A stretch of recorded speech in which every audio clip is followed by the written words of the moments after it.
What's up, everybody? Welcome to another episode of Turn on the Jets Live. I'm your host, Steven Zantz, joined by my co-host, Steven Russo. Got a recurring guest, very, very special guest. DJ Bien-Aime of the New York Daily News covers the Jets in his first season on the beat. We had him on during camp, but we're super excited to have him on, even though it's a downtime for us Jets fans and everyone who has to associate themselves with this team. Steven, DJ, how you guys doing tonight? I'm doing all right. Just kind of got back from being out by the Jets facility. Took me a little minute to get back, but I'm chilling now. What about you, Steven? I'm doing okay. As we were talking right before we went live here, DJ, I was like I said, I was really hoping to have you on and have the Jets be 3-3 or 4-2 or something, man. And we could talk some positives here. But unfortunately, we're following up a deflating loss, and that's probably to say the least. So I think at the start of the season, nobody said that the Jets roster was rich with talent. I think any Jets fan just wanted them to be competitive, even in losses.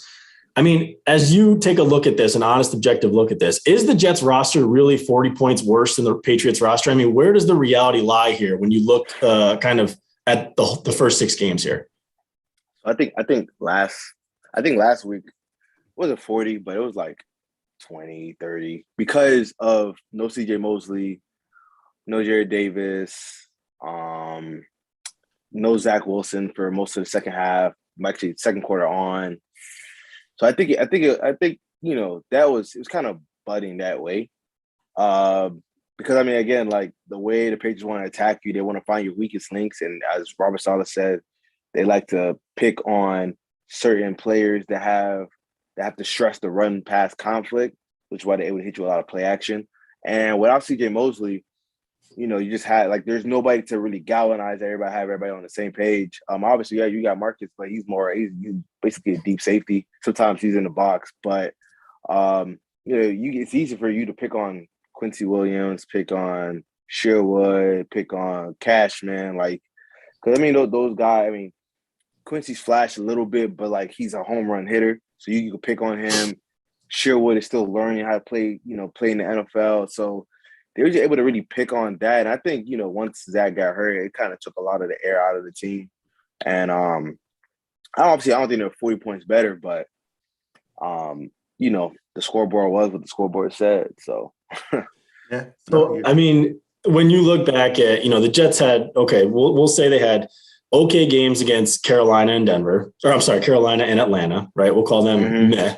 They had bad games against obviously, New England, Denver, and then New England again, and they had a good game against Tennessee. So where does the team lie? Where does the reality lie here? What can we expect from here on out? Here on out, I mean, it's with Zach Wilson being out, I don't. It's gonna be hard for him to be competitive with Mike White. Mike White's not that good, which is why it's kind of perplexing that they traded for Joe Flacco, but he's not gonna start this week. And he's probably if I'm just being honest, gut assumption, he's probably not gonna start next week because they're gonna practice Friday, off Saturday, game Sunday. They're gonna have walkthrough on Monday. They're gonna practice Tuesday, then they travel on Wednesday for the game on Thursday. So there's a chance that even with Joe Flacco being here, if you're not gonna start him this week, probably not gonna start him next week because you still want to get him up to speed. And if you don't put Zach on the IR, then that means he'll probably be back by Buffalo. So, it's kind of perplexing that they traded for him if they're not going to start him. And I mean, the fact that they traded for him and they say that they knew he was not going to show up till Friday. Yeah, what's going on here? But they just played 2 really tough teams coming up. I think with Zach, it would have been hard to be competitive, but with Mike White, it's going to be even harder. I think what Jet fans have to pay attention to and look forward is how well does the defense play? If they can keep them in the games long enough to where it can still look competitive, like how it did against, week 2 against the Patriots, where Zach threw 4 interceptions, but for the most part, it still felt like a game. It was all right, can the offense get 1 touchdown to, keep the game within reach? Something similar to against Carolina, where it was all right, yeah, we're down, you guys are down 16-0, but can, the offense score once to, make it a game? So I think, what they have to look forward to is how well can the defense play? They're going to have CJ Mosley back. They're going to have Jared Davis back. Obviously, Marcus May is obviously, he came back last game, but he's healthier now. They're this is basically the best starting unit that you'll have defensively all year, unless, maybe Bryce Huff doesn't play because, he's dealing with, I think, a back. But, I think Shaq Lawson can step in and provide the same that Bryce Huff was providing.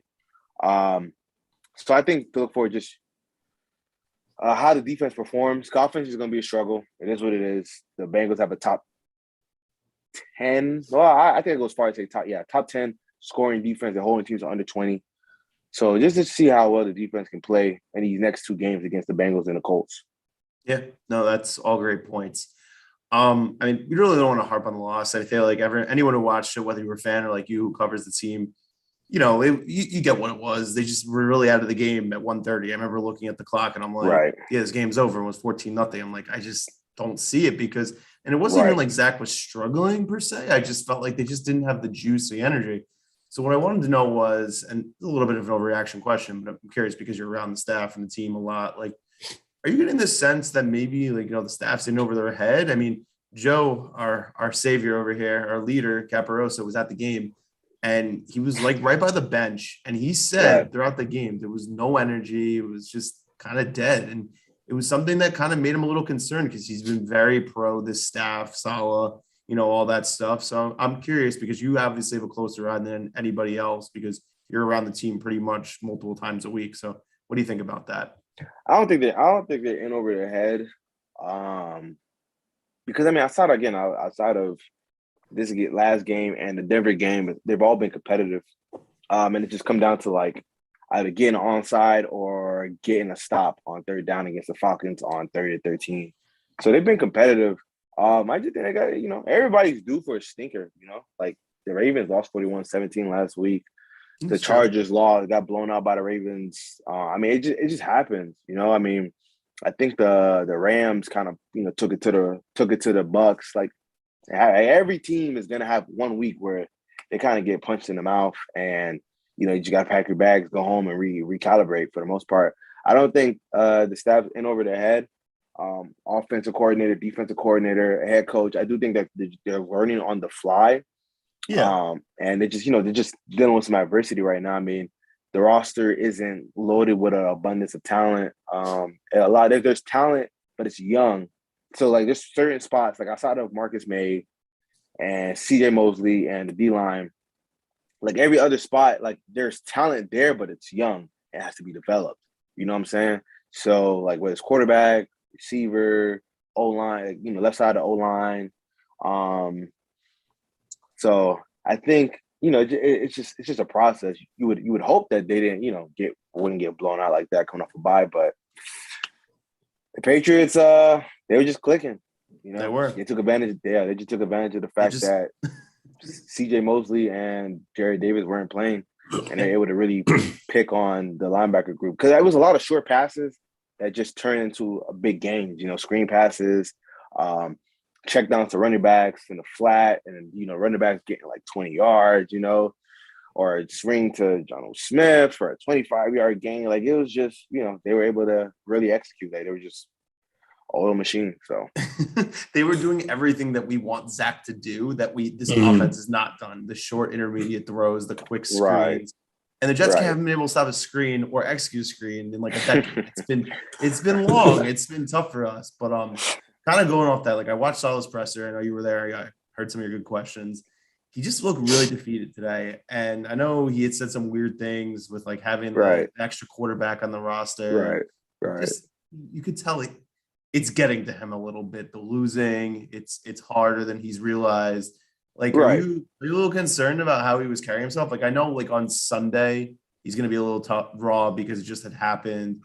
But like, I felt like it was good that he was like kind of cursing and he was just saying like, these are professionals. I don't need to motivate them. They need to motivate themselves. But I was just like, I was a little disappointed. He just had like a very blah demeanor. And I just didn't think he handled the press well today.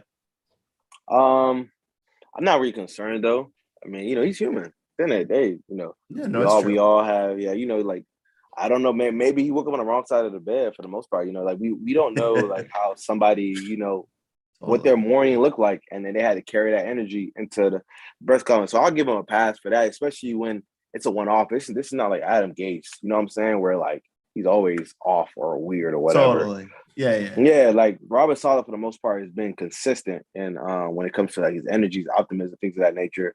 I mean, I don't think he was that off, but yeah, I can see where you're coming from. But I don't really think. I think I'll give him a pass for today, and most likely this week in that aspect. So I'm not really too worried.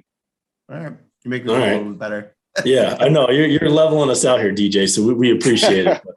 No problem. So listen, man, one more question on the coaching staff here. So, last week on our show, we were saying that this game coming off a bye week, and the Jets have been historically bad coming off bye weeks for the last 10, 12 years, was going to tell us a lot about this coaching staff. And unfortunately, it didn't really tell us what we wanted it to. But looking specifically at LaFleur, and I think any reasonable Jets fan wouldn't make their mind up about a coaching staff or a coaching staff after 6 games. You've been pretty active on Twitter saying that clearly Mike LaFleur is kind of public enemy number 1 against Jets fans. So in your opinion, is it warranted, or, do we as a fan base just need to give LaFleur time? And is he kind of being maybe dealt not the fairest hand, especially considering the offensive line struggles and stuff like that? So I think, we got to give him a little more time to develop. I mean, he is also a rookie offensive coordinator too. Just like he is, he's dealing with a rookie quarterback. He's dealing with, I'll give him B to B plus talent at receiver. He's dealing with F talent at tight end. He's dealing with a C to C plus offensive line. So I think I do think some of the criticism has been fair. I think the people that want him fired or think over his head is because every time I watch the All 22, I see the plan, I see the vision, I see the game plan. It just sometimes it comes down to execution. And he said that does fall back on him.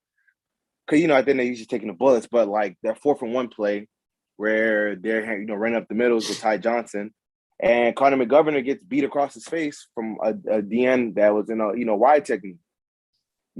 Like that's not on the floor. That's on, the offensive line. It's on GBR. You feel me?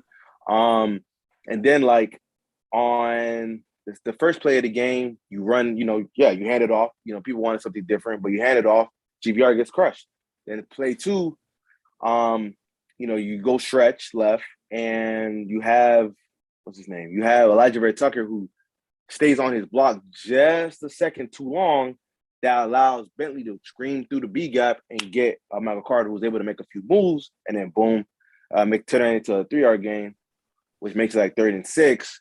And then the Patriots, they just kind of beat LaFleur to the punch, where like they ran like a stack. They had a receiver stack at the I think to the field side, and then you had Keenan Cole to the boundary. He runs like an over. Corey runs a spot, but really it's like a pick play to have Jamison Crowder run a wheel. But like the DB, I think that was kind of hovering that area over Crowder. He blitzes, but they kind of knew that a wheel was coming based off of the alignment, and they had Devin McCourty basically sitting over the top of the wheel route, and you had Crowder on not Crowder. You had Cole coming over on a crosser / slant-ish, whatever he ran. I mean, it was something. He was open, but with that guy blitzing, they could have blocked that up if Ty Johnson stayed in the block, but he went out for a route. So that's just miscommunication, and it's like, yeah, like could have called something different, sure, but sometimes you need your players to bail you out and do their job. We always hear Bill Belichick always say, "Do your job, do your job, do your job," and there's just instances when they don't. You feel me? So are there times where Michael Ford makes a bonehead decision? Yeah, like game 2, you get down into the red zone. You're on the 3-yard line, and you hand the ball off like 2, 3 times in a row. You feel me? Like like drove me nuts. It's like, yeah, especially on 3rd down. I was so pissed. When you were outnumbered in the box. They had 9 people in the box. You're outnumbered in the box. Even if you blocked everybody up, you still were gonna have somebody unblocked. So this place where I could pinpoint, okay, LaFleur, you messed up here, but then like, all right, before I see what you're trying to do, this person messed up here. So they got to all get on the same page. You know what I'm saying? That's why I don't like to criticize LaFleur in game unless it's like apparent, because when you see the All 22, then you can see what the idea is.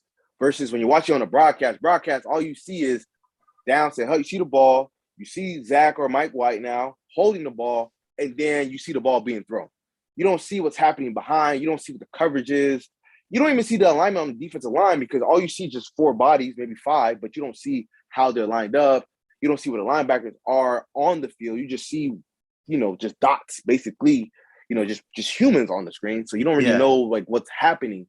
So I mean, like perfect example, like when it comes to the broadcast view, I'm watching the Ravens game and the Bengals game, red zone. And there's one play where I think it might have been Mixon, where like they run a stretch left, and then like from the broadcast view, it looked like the Ravens had everybody you needed to blow up the play, but there was a giant hole, and then when he hit that, when he cut up field, he was able to break for a touchdown, which kind of broke that game open, and that's just things that you can't really see on the broadcast view.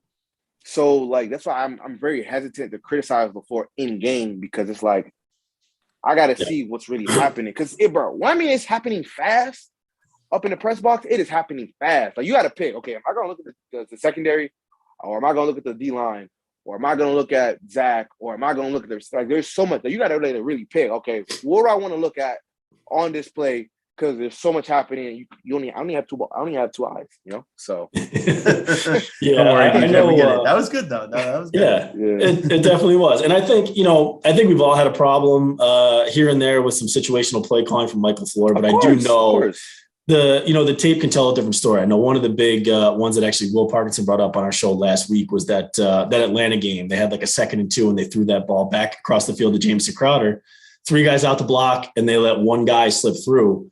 And that play gets blown up. Everybody's probably cussing Michael Floor out. But in reality, when you watch that, they set that block, and that's actually a great play call. So there's a lot to be told there that, to your point, DJ, that you don't really see when you're watching the game live. But, I want to switch gears to Zach Wilson. I know you touched on it. So kind of a 2-part question. So how important are these next couple of days for what we see this timetable being for his return? And second part of the question is, do you see this injury maybe being kind of a blessing in disguise where he can take a step back and return stronger, maybe similar to what we saw with Sam Darnold in his 2018 rookie season? Yeah. So the first part, LaFleur, Saleh said that, they just want to see what his knee looks like by the end of the week to see how he's recovered. Just to see, just range of motion, just to see when he could possibly come back, which is why they haven't put him on the IR yet. So we'll know pretty soon if he's going to be on the IR or not. I don't know if he will, but we'll see by the end of the weekend.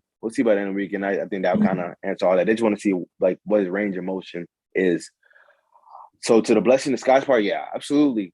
The game's moving fast for him. It's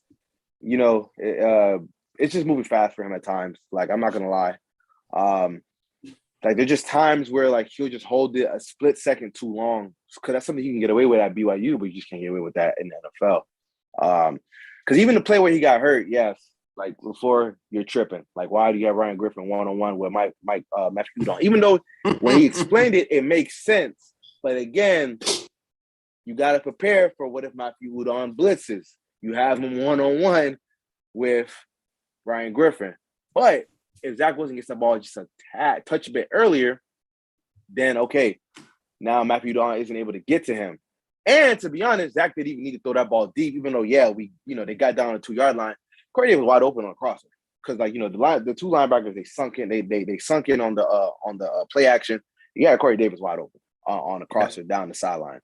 So I mean, you throw in anticipation, you don't have to worry about Matthew Udon, Judon getting you. But that's just an example. Like another example against Carolina, against the Falcons, the shot play to Elijah Moore that got you down the 2-yard line. If he throws that a little bit earlier, that's a touchdown.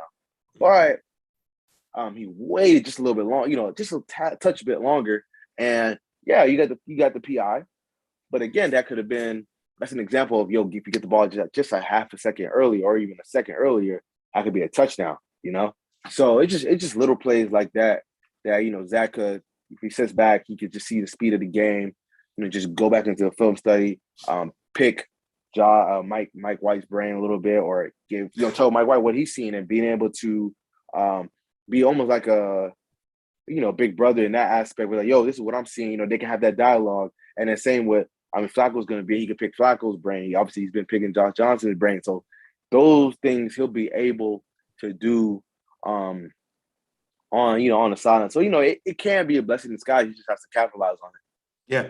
And one thing I'll say is it kind of is a mix of you talking about how Zach's been holding on the ball too long. And, that's been his biggest problem with this processing. The thing I noticed, and I'm not sitting here going to praise Mike White. He was like the greatest quarterback in the world. What I noticed was he was executing the offense. He was getting the ball out fast and doing what he was supposed to do. And they were able to move the ball. And he was a guy who never took a snap before. So my point is, it seems like if Zach corrects those mistakes when he comes back from injury, he's going to be more successful because we know he's much more talented. He just needs to win more from the pocket and stop playing I got to roll out and I got to do this. No, you got to win from the pocket. And that it was apparent because obviously LaFleur was hampered by having a guy who's never taken a snap before, but he was doing all the right things.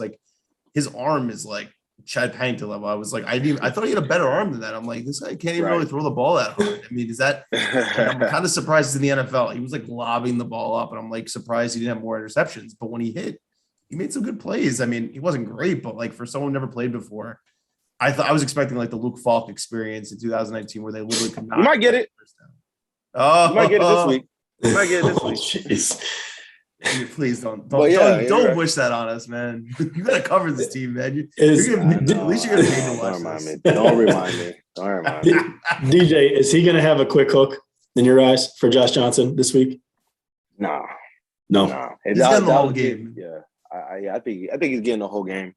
Unless they're down 40-3 in the fourth quarter, they'll take him out just because. But he's getting the whole game. But we'll transition a little bit away, something more interesting than just Mike White. So obviously the deadline is actually less than a week away. Obviously everyone keeps talking about Marcus May. People talk about Crowder. Do you think that either of those guys could be moved? And if so, who do you think? And if not those guys, do you have anyone in mind that maybe they might sell off or even acquire? Yeah, I think those two for sure. They'll for sure look into trading those two. Or people call me from Robert Saleh say he's not trying to have a fire sale, which is I heard that. We'll see what happens. Yeah, we'll see what happens. I think those two could possibly get moved. I think Marcus May will probably be here. If I had to pick, I think Crowder would probably be here, but there's a chance that those two could still get moved. But I mean, to be honest, yeah. I mean, I think they could do what I think. If I had to pick which one would hurt less if they moved, I think it would be Crowder. Not because Crowder isn't a good player. Crowder's a pretty good player. It's just that they have other players that they could put there versus at safety. I don't know who else they could put out there. You know what I'm saying? They just dropped Colbert, so yeah, you're right. Exactly. I think they got to keep Marcus. I like the idea of keeping Crowder because I think he's a good security blanket for Mike White and then Zach when he comes back. But I also understand the business move to get rid of him. Number one, a team like Kansas City could use him in the worst way. They need a third option in their passing game. All they have is Tyreek Hill and Travis Kelce who are consistent. And he's the kind of guy that Mahomes would love to have as a security blanket when those two are covered. And my thinking is like you said, they want to try to get maybe Elijah more to his natural position in the slot versus lining him up on the outside exclusively. But I think that would be the justification. Plus, he's probably not going to be here next year as much as he's a solid player. I mean, he's definitely a contender wants him, a team that needs some receiving help. Also, the Saints could be a team that could also use him in the worst way because they have no receivers right now. And I think Michael Thomas is about to come back though. I think he might be back this week. Yeah. There's a chance for that. Yeah. So do you think though that there's a belief out there that the wide receiver room is kind of crowded right now. So, I mean, I share Steven's belief here that, especially with Zach Will, that you keep as many talented guys around your young quarterback here. But I mean, is there, and I believe that Saleh and Joe Douglas are in lockstep here. But if Douglas moves Crowder, does that kind of force his hand a little bit now to say, okay, you're going to play your top three guys in Corey Davis, Mims, and Elijah Moore, and that kind of makes it easier to get those young guys that are a future of this team, targets? I don't think if anything, I think that would just put Keenan Cole on the field more. Really? To be honest, yeah. I mean, if you look at the snap count, Keenan Cole is getting way more snaps than. I think Keenan Cole might have had more snaps than Elijah Moore, I believe, this past week. I mean, Keenan Cole gets plenty of snaps. So I think that was just.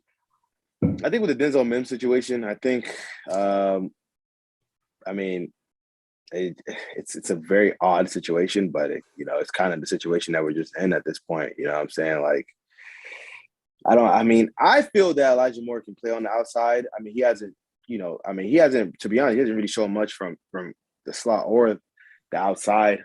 I'm looking at it right now. Yeah, Keenan Cole had 32 snaps. Elijah had 37. Denzel had 19. Braxton had 17. Jameson had 49. Corey had 43. So, yeah, I think they just put Keenan Cole on the field more. Yep, I think they just put Keenan Cole in, and Denzel Mims will get more reps. But I think that would just solidify Keenan Cole getting more reps. You got to remember, he's making $5 million a year. So this year, it's a business at the end of the day. So I don't think Joe Douglas would want $5 million just sitting on the sideline, which is, that's the only trepidation with adding more talent at the receiver in that aspect, because it's only one ball. It's not like you're adding like a whole bunch of defensive backs. Like, if you had a whole bunch of elite talented defensive backs, then that's only making the whole entire defense better. Versus when you add a bunch of receivers, which is fine, you still have to worry about rotating them in and getting them the amount of snaps that they need. So, so I think if you get rid of Crowder, yeah, you can put Elijah Moore in the slot, but I think there'll be instances where you have Elijah Moore in the slot and still on the outside. And they'll just rotate. Sometimes they'll put Keenan in the slot, or sometimes they'll put Corey on the slot. I think they'll just get creative in that aspect. But put Elijah Moore in the slot, and you'll be able to get then some more reps on the outside. So yeah. It's funny with Mims because he's literally going through the same thing as Brandon Ayuk is in San Francisco. It's like very talented, big body player, but for some reason they're just not getting on the field. But Ayuk actually showed a lot more as a rookie, and people thought he could be like a breakout guy this year. So it's kind of funny. Like, those two have kind of been like. I drafted him in my fantasy, and I had to drop him. Yeah, I know a lot of people who've been disappointed, but we do have a question from one of the viewers, Damian Doyley. He's curious for you, DJ. So what personnel did the Jets run in the preseason game against the Packers? Because obviously he wants to see that again. And his second question is, do you think that Yeboah will be active on Sunday? Because obviously they've had so many issues at tight end, and there's no sign that Croft is actually going to be back this week. What personnel they were running? The personnel that they were running in the preseason was called the personnel against the second team and third team defenses. That's why it looked better. Yeboah, I get a lot of questions about him. I mean, he didn't really show much in training camp, to be honest. I mean, he's probably gotten better, but if he's not active, I think this should be the note. If he's not active, and we see how bad a tight end spot is, then it's like, how little is he showing in practice?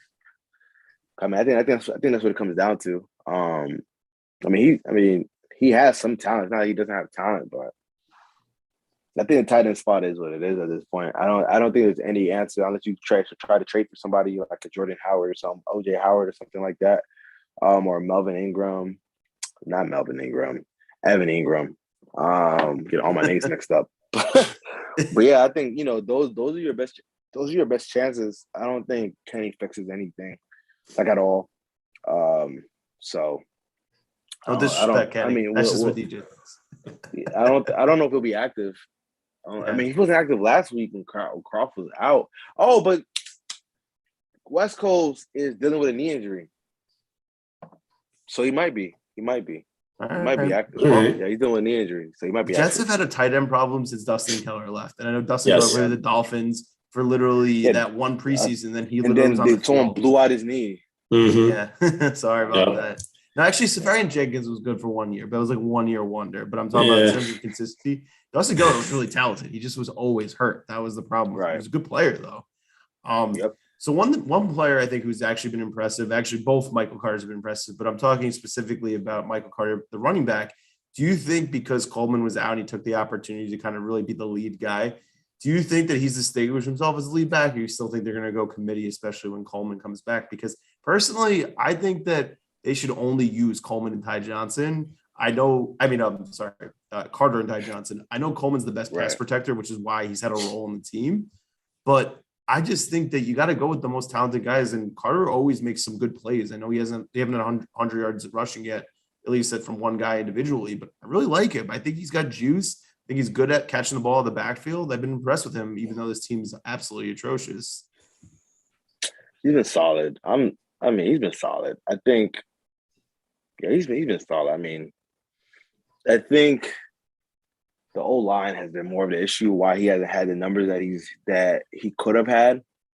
But I do think that they'll probably have to address the running back situation next year. Because they're not like the receiver spot. They want to add a guy, that'd be fine, right? But the running back spot, they can't be like, oh, we're good. You know what I'm saying? Like they would have to, okay, we might have to still add.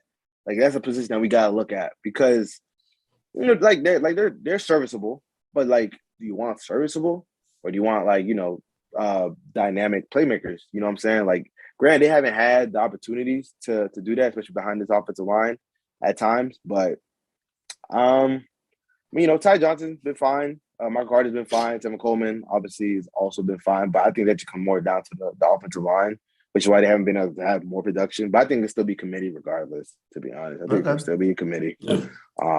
Because no guy, which guy has substantially distinguished themselves to where it's like, oh, he should be the lead back in that aspect. Like, yeah, you could say Michael Carter, but can you really say that? The Jets are still at the bottom of the NFL in rushing yards per game.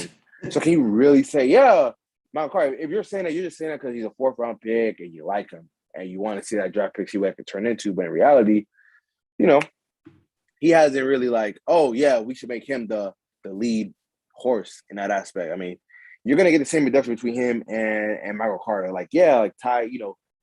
Ty and Carter do some things different, but you're going to get the same thing for the most part. That's fair. Yeah. DJ, I kind of want to switch it up and go to the other side of the ball here and talk about the defense, specifically the defensive line. So I think the defense on the whole kind of outplayed what our expectations were through the first, 4 weeks, obviously, and they've kind of regressed back to the mean over the course of the last three, 2 games. Obviously, part of that was CJ Mosley, but specifically when you talk about the defensive line, had an outstanding performance against Tennessee and really couldn't sniff Matt Ryan or Mac Jones in the last 2 games. Is there concern there? Is it how the teams have played them since Tennessee? What's kind of the outlook for the defensive line, which honestly has to be good if the defense is going to be good simply because of the inexperience in the back end? Yeah, so I think it's a combination of various things. So I think on a D-line, I think teams are playing them different, more quick game, getting the ball out quicker, not holding the ball as long, running the ball with effectiveness, hitting them with screens, hitting them with draws, hitting them with traps, slow them down just a tad bit. And the past 2 weeks, they haven't really got teams behind the sticks like they were able to against the Titans. And on top of it, being a Dolphins fan, I know Tannehill's tendencies. He has zero pocket presence. That's why they're able to beat him up for 7 sacks. Yes, the D-line did a great job in that aspect, but some quarterbacks are really nimble in the pocket and they know how to get rid of the ball and refine their checkdowns to avoid those sacks, avoid those negative plays. Tannehill just is not specialized in that. That's why they're able to rack up 7. And I think Matt Ryan is really good in the pocket. He's able to get the ball out quickly. Mac Jones, same thing. So I think when it comes to that, I think on the back end, it's been the coverage. I think it's Tennessee what helped them get those sacks was the coverage was pretty good. Granted, yes, they're playing against, receivers that weren't really that good, but the coverage on the back end was good to allow them to have that time. So the coverage hasn't been as good lately, which has allowed teams to play quick game and get the ball out quicker. So I think that's kind of what's been. Because again, you can have the best passer in the world, but if the quarterback's getting the ball like that, then it doesn't really matter unless you get there in 1.8 seconds or whatever. So I think that's what's kind of been the issue with them in the past 2 weeks. But you're talking about 2 quarterbacks that want to get the ball out quick. We'll see this week with Burrow. I have to look at some numbers to see some advanced stats to see what type of style he has along with the film. But Yeah, I think the secondary has to do a better job of holding up in coverage while having tight coverage that's going to make the quarterback hitch a little bit. But I think last week wasn't really like, it's not really their fault. Like they were able to hit them with play action, quick game, screens, which will slow any defensive line down. Yeah, I mean, I'm terrified of Jamar. I think Jamar is going to absolutely destroy us. I love him. Like, I liked him at LSU. Obviously, I know he sat out last year because of opting out. But he's like asserting himself as like almost. I mean, I don't think it's crazy to say like top 7 wide receiver right now, if not top 5. He is so talented. He's shifty. It's not crazy at all. It's not crazy at all. Listen, it's a 6-game sample size or 7-game sample size. So I understand it's like a little overreaction, but like he's talented. And some of the guys that we think of as like the top guys are getting older. I'm not saying that they're bad. Like I love Devontae Adams, best receiver in the NFL, but he's 29, and Hopkins, same thing. They're getting older, and these young guys like him, Justin Jefferson. I can't think of it off the top of my head right now, but like there's just younger guys who are going to start emerging. I even like Jalen Waddle. I know, like obviously, the Dolphins have. I like Jalen Waddle. Even though the Dolphins could have had Jamar Chase, they should have stayed at number 3. But now their first round pick belongs to the Eagles, which great GMing by Chris Greer. We feel your pain on that with bad GMs. So one quick question before we go into just game picks, because they're going to be really easy and fun this time. So I know the offensive line, specifically, the interior on the right side and center have been the problem really. But I will say Connor McGovern, I think, has played a lot better. I know he's had his moments where he hasn't looked good, whereas GVR has been bad all year. A lot of people on Twitter have been suggesting a potential of maybe, moving Connor to right guard and then putting Feeney in at center. What are your thoughts on the possibility of that happening? Oh, no. Zero. Zero. So the fact that GVR has at least 5 plays a game where he's getting dragged into the backfield, and they keep trying him out there, that lets you know everything you need to know about Dan Feeney. So you guys saw Dan Feeney against. You guys saw Dan Feeney in preseason against. Could have just never faced a first team defense ever, and he was getting his butt kicked against those guys. Yeah, nah. DJ, I'm having Jake, our social guy, clip that entire reaction because that was hilarious. Listen, I kind of agree, but like people have been suggesting it, so I'm curious. You know how they think about it, and I kind of agree with you. The fact that they keep trotting GVR out there tells you all you need to know, but sometimes you just got to shake it up, and maybe Connor's best suited for right guard. I don't know. Feeney is terrible. There is GVR isn't good. He's downright bad. Feeney. The only reason why Feeney's still on the team is because he got $3 million this year. Feeney got benched during preseason for a guy that got cut because they benched him for Jimmy Murray, and Murray ended up getting cut. So I let you know everything you need to know. Feeney, sad. Yeah, man. He's only there because they gave him $3 million. He's not good at all, Dan Feeney's agent, man. That's all. Good for Dan Feeney's agent. He got that boy paid because the boy can't play. Yes, DJ, I'm definitely getting that clip because that reaction is just step back and just go. You're like, no, we're not entertaining this conversation at all. It's like all those people say move back into the interior. Like that's not happening. Get over yourself. You guys want Zach to get hurt again? Because Dan Feeney will for sure get him hurt. You feel me? And I don't want Zach to be hurt. You know what I'm saying? I enjoy going to games and seeing what Zach Wilson is gonna do. Yeah, that's fair. I gotta go see a game. There we go. What White's gonna do. All right. Game picks time. We're not doing keys to the game because the Jets are not winning. We don't even have to say how they can win this game. It's not happening. I'm realistic about this. Steven is DJ. You basically told me. But what did they do though? What did they do? I know that'd be fun. You can send this as freezing cold takes. I don't care. I would just be like, wow, that's hilarious. But yeah. But if they were to win, don't you let's say Mike White go out there and throw 3 touchdowns. Oh my God. They win. That's probably now I won't say the worst case scenario, but that would be a bittersweet moment. Yeah, we won. The Jets won. Mike White threw 3 touchdowns. We beat the 5-2 Cincinnati Bengals. That's what a Jet fan was saying. And it's DJ, what's more likely to happen? Mike White goes out there and throws 3 touchdowns, or Greg Van Roten doesn't get blown up at all on Sunday? What's more likely? Mike White 3 touchdowns, 100%. He threw 1 last week. Only there's 2 more. I think what's more likely is Greg Van Roten doesn't get blown up. Throw 3 touchdowns. That is, we asking a lot for Mike White. But if he does that though, like that could start a quarterback controversy. Oh God! No. Don't well, somebody, I ain't gonna say me, but somebody's gonna be out there like, how come Mike White can do this, but Zach can't? Zach's never thrown for 3 touchdowns in 1 game. I mean, it can get a little interesting. No, I don't know about that, but that's what I say. Oh, you don't know about that? You don't think Jet fans wouldn't be like, well, hey, Mike White. I mean, he looked way better than if he throws 3 touchdowns and beats the Bengals. Oh, you're underestimating fandom. I see. DJ's like he's not wrong. I saw people in Dolphin reporters mentions really like capping for Jacoby Brissett against the Raiders when he threw the ball 49 times for 215 yards, and they were like, he showed toughness. He brought us back into the game, and he made it a game. And it was like, yo, like, what are y'all talking about? He sucks.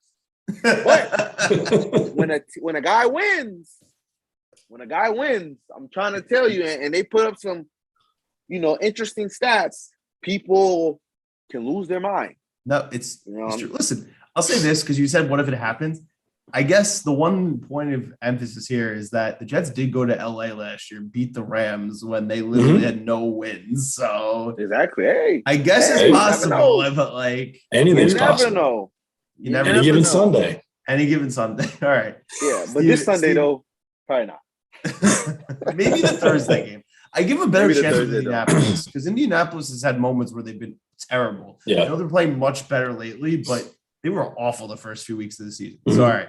My Dolphins gave them a win, and then, they've been rolling ever since. So, all right, Steven, what's your score prediction? Then DJ, then me.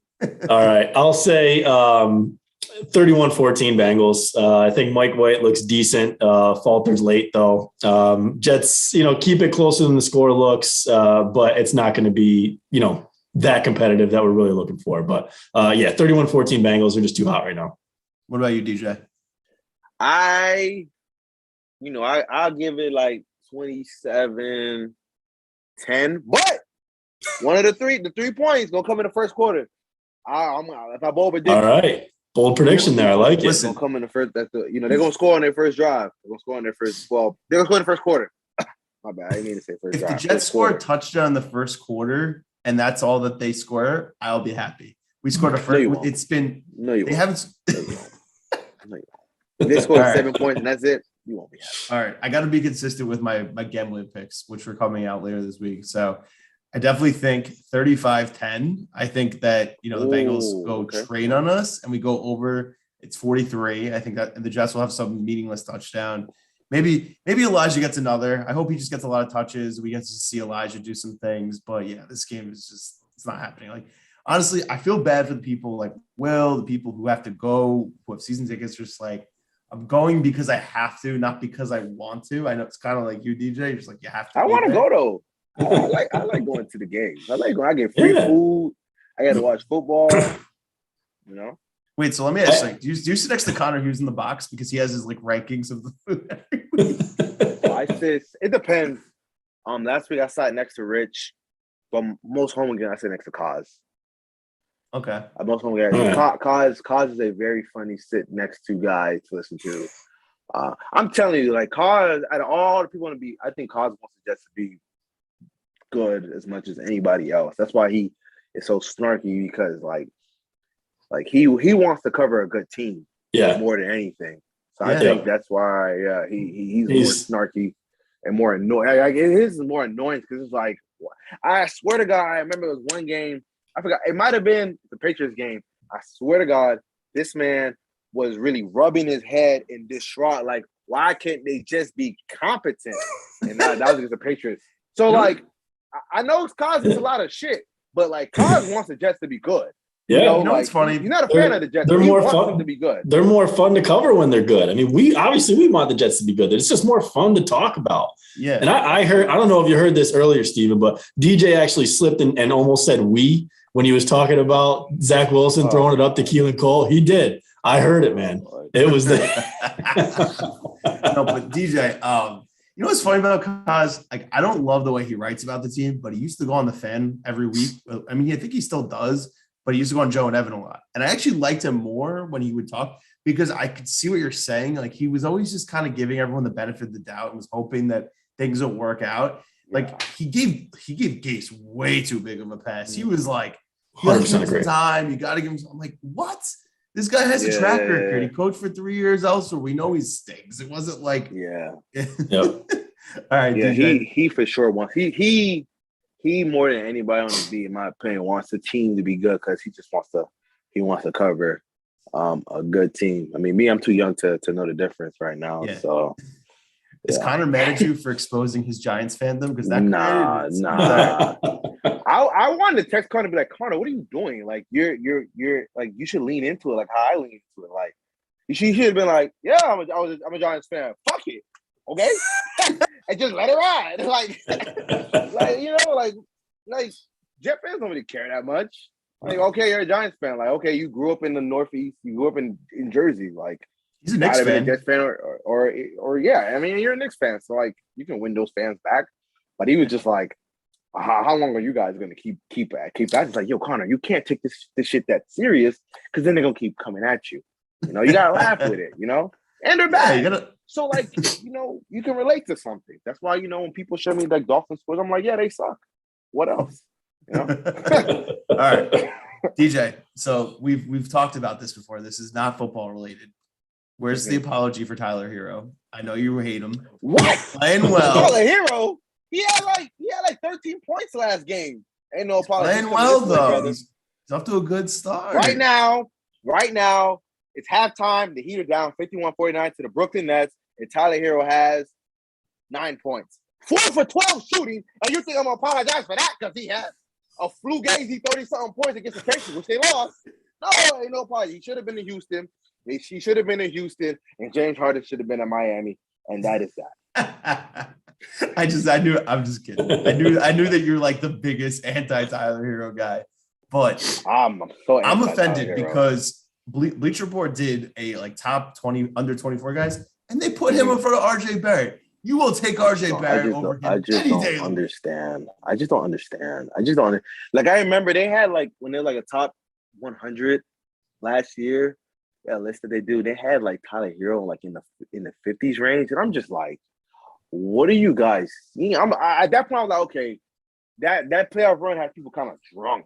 Like, yeah, like, you know, Tyler Hero can get buckets, but like, what else does he do? That's nothing. It. Exactly. Yo, Like, RJ Barrett. I'll take RJ over Tyler Hero right now. But dude, RJ literally put Jason Tatum in jail in the home opener. He literally could not do anything against him. And he was great last night. I was at the Garden last night. Dude, RJ gets no respect.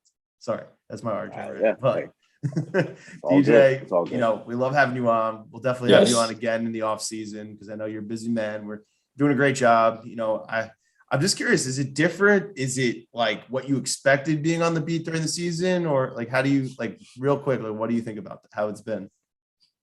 I think I'm having deja vu. I might have had a dream about, not even like, it just hit me when like that question, I don't know, it just triggered something in my brain that made me think about like something like this question or whatever. Not even like before I even got on the beat, but how's been? I mean, it's been interesting. It hasn't been that much of an adjustment. I think in season isn't that hard for me, content wise, because there's so many angles you can go with. You can go with like offense. Yeah. One day you can go offense, next day you can go defense. Another day you can just go off of what Robert Saleh said. You can go off what Zach Wilson said. You can go off with, you know, what happened in the last game. Like, it's easy content wise. I think the offseason a little is challenging because you know, you're trying to create content out of nothing. Well, a lot of it is fluff and BS. You know, like when I'm writing about like how Michael Carter could end up being the lead back and rush for a certain amount of yards, but actually he's might be on pace for 700 But anyway, that's see, I'm just thinking about articles that I wrote that, I was just pulling shit out of my ass. But yeah, within the off season is difficult. But I mean, it's still been fun. I was just in London just to watch football. I was just in Boston. That was cool. So you have to travel, man. It's been, yeah, exactly. Yeah, it's been fun. Like overall, it's been fun. I'm, like it's I don't have no complaints. I mean, would it be better if the Jets were a little bit better? Like, actually, I don't think that matters. I think it'd be better if Zach Wilson was hurt. I think now it's like, damn, yeah. You gotta write about Mike White. You gotta write about Mike White. And it's no disrespect to Mike White. It's just like I know fans because when Jacoby Brissett was starting for the Dolphins, like, I don't give a shit about what the Dolphins had going on. Like, I don't care about Jacoby. Like, and like they weren't cool, but like I knew like you want to see your young quarterback play, just to see what you got there. And like watching a young quarterback, because like there's so much mystery around it, right? It's like, okay, when Zach Wilson's out there, can he turn, like, you'll see Flacco, all right, let's see what he can do this game. Let's see, like you're going through that journey, that growth with that quarterback, just seeing how they develop. Where, Mike White's 26 years old. Like, it is what it is with him. Like with Jacoby Brissett, like, Jacoby, he is what he is, So I think that part is slightly disappointing, but like win-losses, they don't really matter to me. I just like I was enjoying watching Zach play. Yeah. Because you want to see what like that turns into. And you'll have your flashes, you'll have your oof moments, and we'll see. But I mean, again, I think this is a good opportunity for him to reset, because I mean, he's still, this will give him time for somebody to pass him on the interception list. So that he won't break Jameis's record. That was what I was worried about. Let's hope not. Yeah. Oh, yeah. I mean, I forgot about that. There's no question that Zach Wilson, he's the most important player in this franchise. We all want to see him, but this does feel different though than, 2019, 2020, when we knew Adam Gase was a dead end. So we weren't even excited to watch anything. I think all Jets fans right now are just asking for whoever the quarterback is, whether it's Mike White or Joe Flacco, just be serviceable so we can see some of these young guys that are core players for the future. Just get Elijah Moore the ball, get Denzel Mims the ball, get Corey Davis the ball. Let's see Michael Carter. We still have things to root for, so we want to know there's light at the end of the tunnel. So I guess that's the one positive, side to this, versus 2020 or 2019 when we just knew Adam Gase was a dead end, and there was nothing there. We were just waiting for even it to be in 2019 when y'all went like 7-9. That was fool's gold, man. That was a house of cards. We all knew it. We all knew it. I let myself get a little too hyped up about that, but I knew it deep down inside. Adam Gase was not. Yeah. One silver lining from a probably lost season. Elijah Vera-Tucker is really good. That's one thing that no one talks about, but he is. But we can't run the ball, and our offense stinks. But he does everything he's supposed to do, and he's a left guard, so no one's paying attention. But if you actually watch him, you see that he wins all the time. He's good. He's very good. Yeah. That's a good thing. So we have that. But you guys have that. In case you guys don't, make sure to follow DJ on Twitter at DJ Bien-Aime. He's got great stuff coming out every week, whether it's pregame, postgame. I think one thing I love is DJ always interacts with people on Twitter, no matter how ridiculous their stuff is to him. So I like that about him. And he's always just going to, give us a good perspective and tries to be as, open-minded as possible. Make sure, obviously, to subscribe to our YouTube channel, Turn on the Jets on YouTube. It's great stuff. Make sure you subscribe to the podcast feed on Apple, Spotify, or Google Play. You get our show, get Will's show, and draft season returns this week. So no better time right now than to think about the draft, because the Jets are probably going to have 2 top 10 picks in the draft, which is another silver. I don't know about probably, because I think once Russ gets back, I think they're gonna rip off some wins and get that outside of the top 10. I'm just saying. Also, if you haven't, join the Patreon for Badlands. Great stuff. We got DJ Binoculars.